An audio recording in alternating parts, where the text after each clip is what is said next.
Assalamu alaikum wa rahmatullahi wa barakatuh. So inshallah in this week's video, I want to contrast between two Arabic sentences. الرجال يدعون. Compare that with النساء يدعون. The first example, it means men do da'wah. And the other example means women do da'wah. So الرجال يدعون versus النساء يدعون. We want to look at these two examples from a grammar perspective and then look at these two examples from a Ṣarf perspective. How would a grammarian analyze these two sentences and how would a Ṣarfi analyze these two sentences? Let's take the Ṣarf one first, because in Ṣarf, a verb that's conjugated to reflect a group of males, you would expect it to look different than a verb that's conjugated to reflect a group of females. They should not be identical.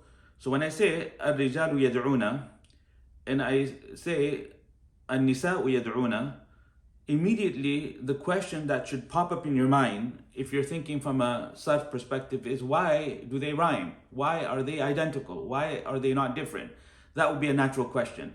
And if I can resolve that here, then I have analyzed the two verbs from a Ṣarf perspective. The verbs are weak for da'wah, for inviting, for calling.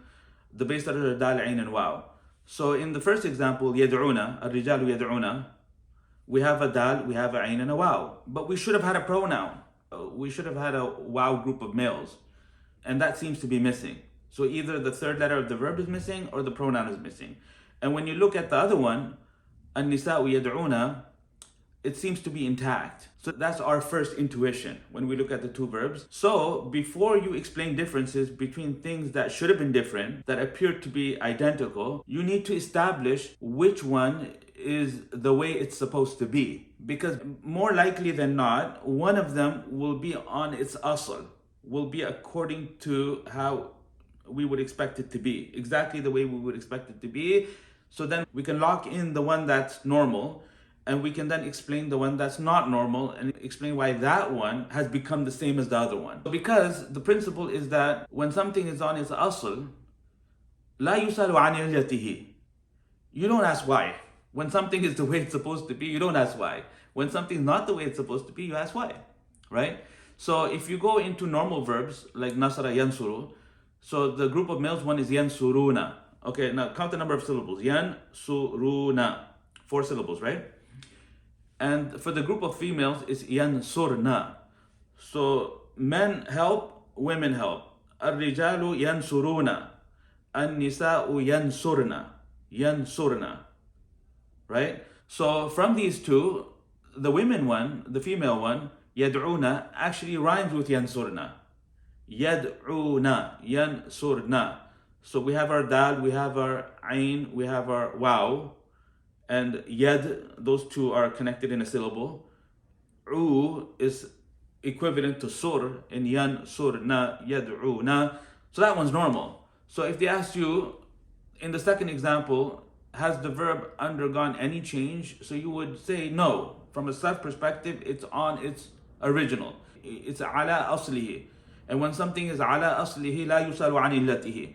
So all of our focus is now on the other one. So the other one, if you rhyme it with yansuruna, it should have been yad'uuna with 2 vowels. Yad'uuna. But the current version, when you encounter it in real Arabic, it's not yad'uuna, it's yad'una. So we need to explain how this one became that one via a Ṣarf rule. So when wows occur at the end of words, if it's preceded by a dhamma, then it simply becomes sakin. And this actually happened in the singular, because the singular for both of these, for yad'una and yad'una, the singular is actually yad'u. And you don't pronounce a dhamma on the waw. So that waw in the singular, which became sakin as a normal occurrence within irregular verbs that end in a waw, preceded by a dhamma, that waw then combines with the pronoun waw, and we get a gathering of 2 sakins, which results in it dropping. So this is how yad'uuna becomes yad'una, and now it's identical to the plural feminine one, yad'una and yad'una. الرجال يدعون and النساء يدعون. I have analyzed this from a Ṣarf perspective. And notice the things I spoke about, and notice the things that I didn't talk about. Now a grammarian would approach this differently. We say that, look, in الرجال يدعون, the total number of words are 3. And in النساء يدعون, the total number of words are 3. Both of them are identical at the syntax level. In other words, the kind of sentence is the same, and the arrangement of words is also the same, but yet they're not the same. There's a clear difference there. So let me explain the difference from a grammar perspective. So the upper sentence, الرجال يدعون, is a jumla ismiya, divides into a mubtada and a khabar. الرجال is the mubtada, and يدعون is the khabar. يدعون then further divides into a fi'l and a fa'il, and the fi'l is يدعو, and the fa'il is the waw that you're seeing in the verb. That waw there is ضمير جماعة الذكور. It's the waw pronoun that means group of males. They, group of males. That waw means they, group of males. And the noon you're seeing at the very end is an i'rab indicator that's showing that this verb is in rafa. And what does it mean for a verb to be in rafa? It means it's not preceded by lan or lam. It's not preceded by a nasab giving agent like lan, because if there was a lan, then it would be lan yad'u, الرجال لن يدعو, that the men will never do da'wah. And it's neither preceded by a lam, because if it was preceded by a lam, that noon would drop. So what is that noon? That noon is not a part of speech. It's not a word. It's an i'rab indicator. It's a letter of the alphabet. Obviously, it's the letter of the alphabet, but grammatically, would you classify it as a ism fi'l harf? No, you wouldn't. Okay, because it's substituting for a dhamma. Like in a singular conjugation, the verb would have a dhamma, and in the al-amthilatul khamsa, they say that the yaf'alani, taf'alani, yaf'aluna, taf'aluna, taf'alina, these verbs that end in noon, the duals, the plural masculines, and the singular female that you're addressing, taf'alina, in these ones, it's either the presence of the noon or the omission of the noon. So when there's a lan or a lam, then the noon goes away, in one case to suggest nasab, and in the other case to suggest jazm, because the mudari verb does experience grammatical states. So from a grammar perspective, the top example is a jumla ismiya divided into a mubtada and a khabar, الرجال being the mubtada, and يدعون being the khabar. And يدعون in and of itself is a full sentence. In and of itself, it's a full sentence. So we change the color of the marker and we say يدعو is the fi'l, and the waw is a pronoun, fa'il, and the noon at the end is merely an i'rab indicator, and we're done. We move down to the bottom example. So it starts off the same, and we say an-nisa'u yad'una is a full sentence, jumla ismiya, divides into a mubtada and a khabar. The total number of words are 3. The mubtada is 1 word, an-nisa'u. The rest of it, which is 2 words, yad'una, is a full sentence, and it is the khabar for the mubtada at the front. Further divides into a fi'l and a fa'il, and this time the fi'l is yad'u, including the waw. So the waw in the second example is actually the third radical of the verb. So it's contributing to the meaning, the inviting and the calling and the da'wah. So the da'wah meaning, in the upper example, the waw dropped. The third letter of the verb dropped, and the waw that was there in the earlier example was actually the pronoun.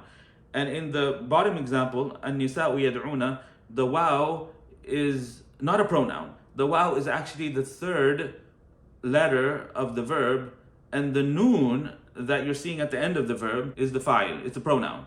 It's the fa'il. So what the waw was doing in the upper example, the noon is doing in the second example. So by analyzing these 2 sentences in this way, الرجال يدعون versus النساء يدعون, my purpose and my objective was to get across to you, the viewer, the difference between grammar and Ṣarf. Because Naḥw is like, the way the grammarian speaks is starkly different than how the Ṣarfi speaks. So the objective and the $1 million question in Ṣarf is different than the $1 million question in grammar. So in grammar, it's about case endings, it's about how to differentiate between the roles of the nouns, and it's about identifying parts of speech. So you know what's an actual pronoun, what's an ism, what's a harf, and what is merely an i'rab indicator or a letter. If you're a beginner, then I would highly suggest that you look in the description below and follow the 3-hour workshop and do that first. But at the end of the day, if you want structure, then you sign up for the premium program. That's why it's there. Okay, so with that said, I pray that Allah subhanahu wa ta'ala give you great understanding, and jazakumullahu khairan for watching until the end. Wa barakallahu feekum. Wassalamu alaikum wa rahmatullahi wa barakatuh.